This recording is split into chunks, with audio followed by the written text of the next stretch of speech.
নমস্কার। এরূচর্চায় সকলকে স্বাগত। প্রতি মাসেই এসএসকেএমএসকে শিক্ষকদের বেতন নিয়ে একটি জটিলতা তৈরি হয়। জটিলতা কিছুই নয়, বেতন শিক্ষা দপ্তর থেকে মিশনে আসবে, মিশন থেকে জেলায় আসবে, জেলা থেকে শিক্ষকদের অ্যাকাউন্টে ঢুকবে। আর এই যে প্রক্রিয়াটি, এই প্রক্রিয়াটি কিন্তু একটি দীর্ঘ হয়ে যায়। আর সেই কারণেই শিক্ষকদের অ্যাকাউন্টে বেতন ঢুকতে দেরি হয়। যদিও অনেকে বলবেন, "বেতন কেন বলছেন? এটা ভাতা বলুন।" তো ভাতাই হোক, অনারারিয়াম হোক বা রেমুনারেশন হোক বা বেতন, আমরা সংক্ষেপে বেতনই বলি।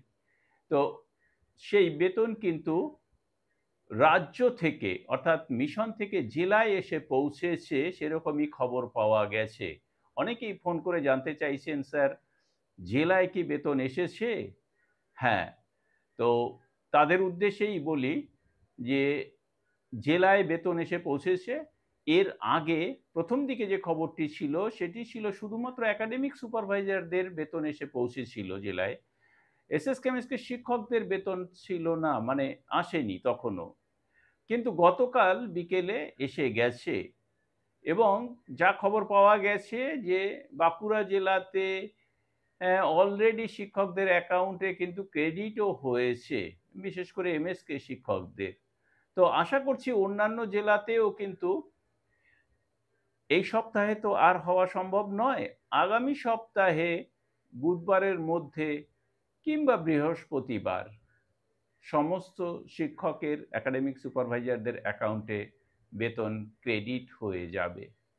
তো এটা নিয়ে কিন্তু একটি সমস্যা থেকেই যাচ্ছে। প্রতি মাসে এই নিয়ে বার্তা দিতে সত্যি শুধু বেতনের বার্তা দিতে কিন্তু আ ভালো লাগে না। কারণ সেক্ষেত্রে একটা সমস্যা তৈরি হয় যে প্রতি মাসে কি বেতন বৃদ্ধি হয় নাকি বেতন কমে বাড়ে? বেতন তো একই থাকে। তাহলে সরকার কেন দেরি করে? তো দেখুন, ডিসিএ ফিল আপ হয়ে গেছে। আশা করছি যে জুলাই মাসে হয়তো সম্ভব হবে না। কেননা জুলাই মাসে তো আম একাডেমিক সুপারভাইজারদের ডিসিএ ফিল আপ সম্পূর্ণ হবে।